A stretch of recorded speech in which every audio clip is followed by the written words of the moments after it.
ગોંડલની અંદર જે ઘટના સામે આવી છે, જે રાજકુમાર જાટ જે સૌથી પહેલા ગુમ થયો હતો, તે ફરિયાદ ક્યાંક નોંધવામાં આવી અને પછી એમનો મૃતદેહ મળી આવ્યો, એટલે આખી ઘટના ઉપર અત્યારે શંકા થઈ રહી છે। પણ હવે જે અત્યારે ખુલાસા થઈ રહ્યા છે, પોલીસ કંઈક બીજી વાત કરી રહી છે, એમનો પરિવાર છે તે કંઈક બીજી વાત કરી રહ્યો છે અને જે આખી ઘટના બની છે, જે રાજકુમાર જાટ છે તેમની સાથે જે બન્યું હતું એ સમયે જયરાજસિંહના બંગલામાં શું થયું હતું અને એમની સાથે સાથે જે ત્યાંના પીઆઈ છે તેમણે શું વાત કરી હતી, એ બધા જ સવાલો અત્યારે થઈ રહ્યા છે। કારણ કે જે રાજકુમાર જાટ છે તેમની બહેન હવે ક્યાંક વિવાદમાં સામે આવી છે અને નવા ખુલાસા કર્યા છે, પણ પોલીસ કંઈક બીજી જ વાત છે તે કરી રહી છે। આખી વાત કરીશું આજના વિડીયોમાં। નમસ્કાર, નિર્ભય ન્યૂઝ સાથે હું છું રિદ્ધિ। 2 તારીખે ઘટના બની। બાપ અને દીકરો જે રાજકુમાર જાટ છે એ અને એમના પિતા બંને બાઇક લઈને જતા હતા। અચાનક કંઈક એવું થયું, જયરાજસિંહના બંગલાની સામે બંને વચ્ચે કંઈક માથાકૂટ થઈ હશે। અચાનક પછી શું થયું તો એના પિતા એવું કહી રહ્યા છે કે મારો દીકરો છે જયરાજસિંહના બંગલામાં ગયો, એમને ઘણા બધા લોકો દ્વારા મારવામાં આવ્યો છે।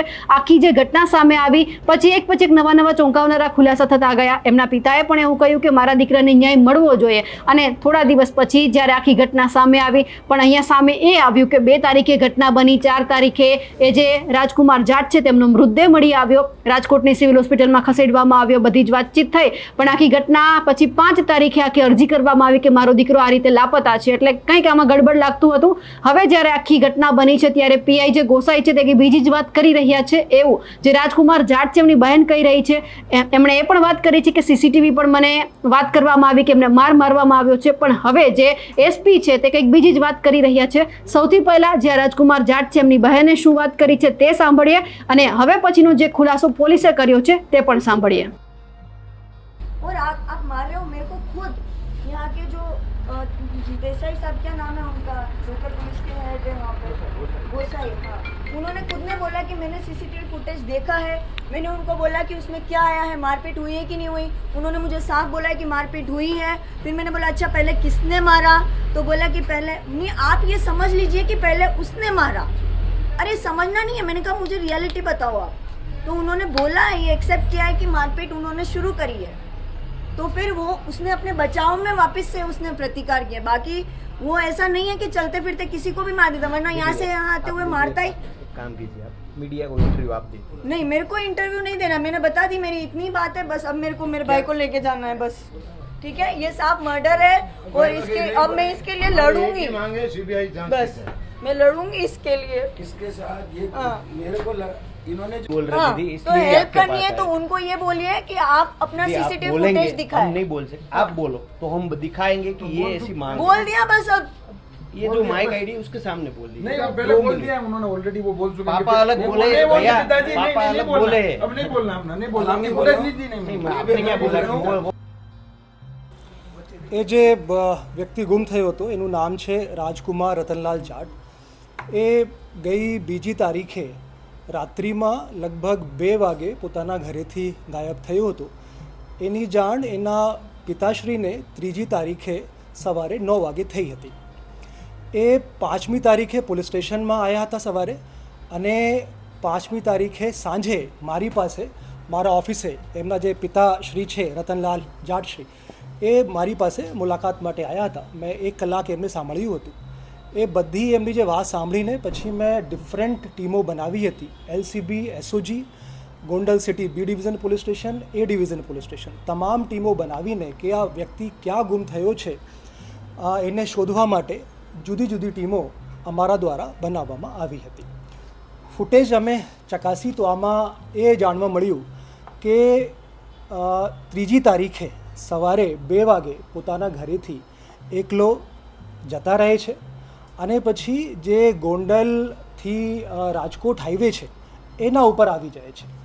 એ અમે જે ફૂટેજની ચકાસણી કરી છે એમાં 3જી તારીખે ગોંડલ બસ સ્ટેન્ડ 2:10 વાગે સવારે જોવા મળે છે। પછી 3:17 વાગે ભોજપરા ગામ પાસેથી પસાર થાય છે। 3:25ના જ 3:40 વાગે બિલિયાળા ગામ પાસેથી પસાર થાય છે। પછી ભરૂડી ટોલ નાકા છે, 5:13 વાગે ભરૂડી ટોલ નાકાથી પસાર થાય છે। એકલો જ જાય છે અને બેરફૂટ હોય છે, એની સાથે કોઈ હોતું નથી, પગે પગે ચાલીને રાજકોટ તરફ જાય છે। પછી 5:26 વાગે માલધારી હોટેલ રીબડા રોડ પાસેથી પસાર થાય છે। પછી 6:50 વાગે શાપર ગુજરાત ઇન્ટ્રક્સ એક કંપની છે ત્યાંથી પસાર થાય છે. અને પછી એના પછી જે છે અમે ફૂટેજ મળી છે એ બનાવના સ્થળથી જ્યાં એમની ડેડ બોડી મળી ત્યાં રામધામ આશ્રમ છે 500 મીટર દૂર, ત્યાં 3:25 એ જે મેં અત્યાર સુધીમાં વાત કરી છે એ 3:25ના સવાર સુધીની વાત છે, 6:50 વાગ્યા સુધીની. હવે 3:25ના સાંજે 6:34 વાગે આશ્રમમાં પ્રવેશ કરે છે જે રામધામ આશ્રમ છે. અને પછી 4 તારીખે સવારે 2 વાગે ત્યાંથી ફરી નીકળી જાય છે. અને પછી એમની ડેડ બોડી જે છે લગભગ 3 વાગે એ જે રાજકોટથી અમદાવાદ હાઈવે છે એના ઉપર મળે છે. અને પછી 108 થ્રુ એ ડેડ બોડી રાજકોટ સિવિલ હોસ્પિટલમાં હતી, ત્યાં જ રાખેલી હતી. અમે તપાસ કરતા હતા, પછી અમને ખબર પડી કે આ રીતની એક ડેડ બોડી જે છે એ રાજકોટ સિવિલ હોસ્પિટલમાં છે. તો અમારી ટીમો ત્યાં પહોંચી. એમના જે મમ્મી પપ્પા છે એમને સંપર્ક કરવામાં આવ્યા, એ નથી આવ્યા, પણ એમના બેન અને બનેવી એ બંને ત્યાં આવ્યા અને પછી ઓળખાણ કરી કે આ જે છે એ રાજકુમાર જાટ એમની આ ડેડ બોડી છે. સાહેબ ધારાસભ્યના જે આક્ષેપો ધારાસભ્યના ઘરે તેમને માર મારવામાં આવ્યો એનો આક્ષેપ હતો. આમાં શું તપાસ? હા, આમાં અમે ખૂબ ડિટેલમાં તપાસ કરી છે. આજે 2જી તારીખના સાંજના બનાવ હતા. 3જી તારીખે સવારે 2 વાગે ઘરેથી ગયા છે. 2જી તારીખે લગભગ 11 વાગે એમના જે પિતાશ્રી છે રતનલાલજી એ એમના પુત્રને ફોન કરે છે. એ ફોન ગોંડલમાં જ એક મંદિરના પૂજારી ઉપાડે છે. એમને પૂછે છે કે મારા દીકરા ક્યાં છે, કે અહીંયા જ પ્રાંગણમાં છે, તમે આવી જાઓ. એ ત્યાં આવી જાય છે. ત્યાં જે મરણ જનાર છે રાજકુમાર જાટ એ પોતાના પિતાને કહે છે કે તમે અહીંયા કેમ આવ્યા. પિતા પુત્રમાં થોડા ઝઘડા થાય છે અને પછી બંને એક બાઇક ઉપર બેસીને પોતાના ઘર તરફ રવાના થાય છે. જે મરણ જનાર છે પુત્ર એ બાઇક ડ્રાઈવ કરી રહ્યા હતા અને બહુ સ્પીડથી ડ્રાઈવ કરી રહ્યા હતા. પછી ઇત્તફાકિયા એવું થાય છે કે જે ભૂતપૂર્વ એમએલએ શ્રી છે એમના ઘરની સામે એમના જે પિતા છે બાઇક ઉપરથી ઉતરી જાય છે અને જે પુત્ર છે મરણ જનાર એ એમએલએ શ્રીના ઘરમાં સીધા જ ઘૂસી જાય છે કોઈને પૂછ્યા વગર. ત્યાં જે સિક્યોરિટી ગાર્ડ છે એમને વાત કરે છે, એમને બેસાડે છે અને ત્યાં વાત થાય છે. એમના પિતાશ્રી છે એ પણ ત્યાં આવી જાય છે. બધી અમારી પાસે ફૂટેજ છે, એ આપની સાથે શેર કરીશું. અને પછી ત્યાં જે છે એકબીજા સાથે સંવાદ થાય છે અને પછી ત્યાં બોલાચાલી થાય છે. એમને ત્યાંથી ઉઠવા માટે કહેવામાં આવે છે, ઉઠતા નથી. પછી એને ઉઠાવીને બહાર કરવામાં આવે છે. આટલી બોલાચાલી, આટલી જ માથાકૂટ ત્યાં થઈ છે. એના સિવાય એમએલએ શ્રીના જે ભૂતપૂર્વ એમએલએ શ્રી છે એમના ઘરમાં બીજી કોઈ બાબત ધ્યાન ઉપર આવેલ નથી. માર મારવાની વાત છે, આ મામલે સીસીટીવી ચેક કર્યા, એમાં કઈ સામે આવ્યું છે? અત્યાર સુધીમાં મેં જેટલા સીસીટીવી ત્યાં ચેક કર્યા છે ત્યાં ફક્ત પોતે સામેથી આવે છે અને ઘૂસી જાય છે અંદર. કોઈ એમને પકડીને અંદર બોલાવતા પણ નથી, બહારથી કોઈ અવાજ પણ નથી મારતા કે તમે અંદર આવી જાઓ. પોતે જ આવે છે અને પોતે જ ગેટની અંદર ઘૂસવાનો પ્રયાસ કરે છે. અને પછી જે ઘર છે ત્યાં એમના જે સિક્યોરિટી ગાર્ડ છે એમને ચેર પણ આપે છે, ત્યાં બેસી જાય છે. એમના પપ્પા આવી જાય છે અને ત્યાં બોલાચાલી થાય છે. એટલું જ અમને અત્યાર સુધીમાં ફૂટેજ મૃતકની જે બેન છે, સાહેબ, મૃતકની જે બેન છે એમને પીઆઈ એમ કીધું છે કે હા અંદર મારામારી થઈ છે. જે મેં કીધું કે માથાકૂટ બોલાચાલી ત્યાં અંદર થઈ હતી, જે વિડીયો ફૂટેજ સ્પષ્ટ દેખાય છે. એ ઘરમાં તમને ખબર છે એકબીજા સાથે થોડા અનબનાવ હોય છે. પિતા પુત્રમાં ટેન્શન રહેતી હતી. જે પુત્ર છે એ ભણતા પણ હતા અને પોતાના જીવન ફ્રીલી જી શકતો નથી એવા આક્ષેપ પોતાના પિતા ઉપર હતા. જ્યારે બંને ત્યાંથી ભૂતપૂર્વ એમએલએ શ્રીના ઘરેથી જાય છે પોતાના ઘર તરફ, ત્યાં ઘરની સામે પણ પિતા પુત્રમાં ઝઘડો થાય છે. એ પણ અમારી પાસે ફૂટેજ છે, એ પણ આપની સાથે શેર કરવામાં આવશે. તમે 1 કલાક સાંભળ્યા, 1 કલાક દરમિયાન એમને એક પણ વાત એવી કરી નથી કે શા માટે તેઓ એમએલએના ઘરે સામેથી ગયા. કારણ શું ત્યાં? જે મેં આપને પહેલાં કીધું, ફૂટેજમાં સ્પષ્ટ જોવા મળે છે કે બાઇક બહુ સ્પીડથી ચલાવતા હતા. પિતા કહે છે પુત્રથી કે તમે બાઇક સ્પીડથી ના ચલાવો અને પછી કૂદીને ઉતરી જાય છે. એમને ઇન્જરી પણ થઈ શકતી હતી.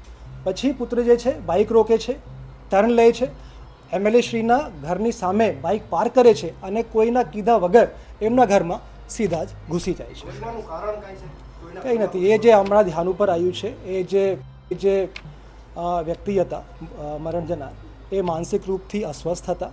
એમને ટેન્શન રહેતી હતી અને પહેલી વખત ઘરેથી ગાયબ નથી થયા એ એના પહેલાં પણ 2 થી 3 વખત ઘરેથી ગાયબ થઈ ચૂક્યા છે. એનું આ બાબતથી પણ સ્પષ્ટ જાણવા મળે છે કે 3જી તારીખે સવારે ગાયબ થયા છે, પણ એમના પિતાશ્રીએ 5મી તારીખે સવારે 11 વાગે આવીને પોલીસ સ્ટેશનમાં એમને ગુમ થવા બાબતની પોલીસને જાણ કરી છે. એમના પિતાનો આક્ષેપ છે કે જ્યારે બહાર નીકળ્યા એમના ઘરેથી પિતા પુત્ર ત્યારે તેમનો છોકરો ચાલી પણ નહોતો શકતો. તો આવા ફૂટેજ બિલકુલ નહીં. એ ફૂટેજ જે છે મેં તમામ આપની સાથે શેર કર્યા છે મીડિયાના ગ્રુપ્સ ઉપર. અમે એકદમ ટ્રાન્સપેરન્સી સાથે તપાસ કરી રહ્યા છીએ. જે ફૂટેજ છે એ પબ્લિક સ્પેસમાં ઉપલબ્ધ છે, તમામ ગ્રુપ્સમાં શેર કરવામાં આવી છે.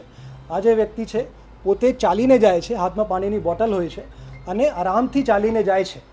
અને કોઈ ચાલી નહીં શકતા હોય તો વ્યક્તિ ગોંડલથી ચાલીને રાજકોટ કુવાવડા પોલીસ સ્ટેશનની હદ સુધી પહોંચી શકતો નથી. ધારાસભ્યના ઘરની બહાર હાઈકોર્ટમાં એ જવાના હતા ને એ પહેલા જ પોલીસે એમને બોડી શોધી લીધી. નહીં, એવી કોઈ અમારી બાબત ધ્યાન ઉપર નથી. જ્યારથી મારી પાસે આવ્યા મેં 1 કલાક એમને સાંભળ્યા ધ્યાનપૂર્વક અને ફૂલ સ્ટ્રેન્થ સાથે. મારી એલસીબી એસઓજીની તમામ ટીમો, જેટલા પણ માણસો હતા, Gondal city B division, Gondal city A division, તમામ પોલીસ સ્ટેશનની ટીમે 3 દિવસથી ફક્ત એક જ કામ કરતી હતી કે આ વ્યક્તિને અમારે શોધવાના છે. સાહેબ, ધારાસભ્યના ઘરની બહારના સીસીટીવી એ છે, એ મેં આપને વાત કરી, એ પણ અમારી પાસે છે, એ પણ આપની સાથે શેર કરવામાં આવશે.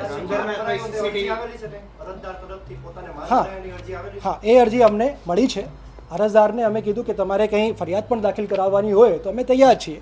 તો અમારા અરજદારનું એ કહેવાનું હતું કે સાહેબ અમારા દીકરા અમને મળી જાય, પછી બાદની જે બાબત છે એ પછી વિચારીશું અને આપને કહીશું. અંદરના સીસીટીવી છે જે જગ્યાએ બેઠા હતા એ શેર કરવામાં આવશે અથવા એ પણ શેર કરવામાં આવશે. એ અમારી પાસે બધું છે. જે મેં કીધું 4 તારીખે વહેલી સવારે લાશ મળે છે અને એ રાજકોટ જિલ્લામાંથી જ મળે છે. એટલી અરજી થાય છે. તમે કીધું કે તમારી પાસે આવ્યા હતા, તમે ટીમો બનાવી, તો આ લાશની ઓળખ માટે 5 દિવસ કેમ જતા રહે છે? એ રાજકોટ સિટીની હદમાં, કુવાડવા પોલીસ સ્ટેશનની હદમાં એ ત્યાં આ ડેડ બોડી મળી હતી અને ત્યાંના જે લોકો છે પોતાની જે પણ આ લોકોની કાર્ય કરવાની પદ્ધતિ છે એના અનુસાર પોસ્ટમોર્ટમ કરાવીને અને લાશની ઓળખ માટે એ લોકો જાહેરાત આપી હતી. બગલાની અંદર કેટલા જણા હતા અને કેના ત્યાં સિક્યોરિટી ગાર્ડ હતા, લગભગ 7 થી 8 જેટલા માણસો જે છે એ વિડીયો ફૂટેજમાં. હા, એની પૂછપરછ કરી છે. જે મેં આપને કીધું એ એમની પૂછપરછ અને જે વિડીયો ફૂટેજ અમને મળી છે એના આધારે જ આપને આ જણાવવામાં આવ્યું છે કે સીધા પોતે જ કોઈના કહ્યા વગર એમના ઘરમાં એવું લાગે છે એક વખત તો કે જબરદસ્તી પ્રવેશ કરી રહ્યા હોય અને પછી બેસીને ત્યાં વાતચીત થાય છે અને સામાન્ય ત્યાં બોલાચાલી થાય છે.